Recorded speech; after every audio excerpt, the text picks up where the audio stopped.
சிட்டு வீட்டுக்கு வர வைக்கிறதுக்காக ஒரு நாள் ஹஸ்பண்ட் கொண்டு போய் அரிசி வந்து மதில் மேலே வச்சுட்டு வந்தாங்க. அதுவும் வந்து பார்த்திங்கன்னா, ஒரு நாள் வந்துச்சு. ஒரே ஒரு சிட்டு மட்டும் வந்து அரிசி சாப்பிட்டு போயிடுச்சு. அதுக்கப்புறம் 2, 3 நாள் கழிச்சு வந்து பார்த்திங்கன்னா, ஒரு 2 சிட்டு அது போல் வந்து அரிசி சாப்பிட்டு போச்சு.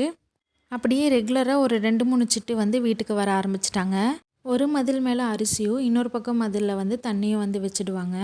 ஒவ்வொரு நாள் அரிசி முடிஞ்சிருச்சு அப்படின்னா, அங்கேயும் இங்கேயும் பறந்துகிட்டே இருக்கும், கத்திகிட்டே இருக்கும். வந்து என்னென்னு பார்த்துட்டு அரிசி இல்லைன்னா அரிசியும், தண்ணி இல்லைன்னா தண்ணியும் வந்து வச்சுடுவோம். இப்படி ஒரு 4 மாதமாக வந்து சிட்டு வீட்டுக்கு வந்துட்டு இருக்கு. ஒரு நாள் வந்து வெளியே நின்றுட்டு இருக்கும்போது அந்த சிட்டு வந்து என்ன பண்ணுச்சுன்னா, ஒரு ஸ்டிக்கு வந்து வாயில் கவ்விட்டு வீட்டுக்கு வந்துச்சு. ஸோ அது பார்த்தது ஒருவேளை அது வீடு கட்ட நினைக்குதோ அப்படின்னு சொல்லிட்டு எனக்கு தோணுச்சு. அப்புறம் ஹஸ்பண்ட் கிட்ட வந்து நான் சொல்லியிருந்தேன், இது மாதிரி வீடு வந்து ரெடி பண்ணி வச்சிடலாம் அப்படின்னு சொல்லிட்டு. அதுக்கப்புறம் ஹஸ்பண்ட் தான் வந்து அதுக்கு வீட்டில் இருந்து அட்டை பாக்ஸ் வச்சு அதுக்கு ஒரு வீடு மாதிரி ரெடி பண்ணி வச்சாங்க. அந்த பாக்ஸில் முன்னாடி அரிசி மட்டும் போட்டு வச்சாங்க. அந்த அரிசி மட்டும் சாப்பிட்டுச்சு. அதில் வந்து இன்னும் ஸ்டே பண்ணலை. ஸ்டே பண்ணுச்சு அப்படின்னா நான் கண்டிப்பாக அடுத்த வீடியோவில் வந்து நான் ஷேர் பண்ணுறேன்.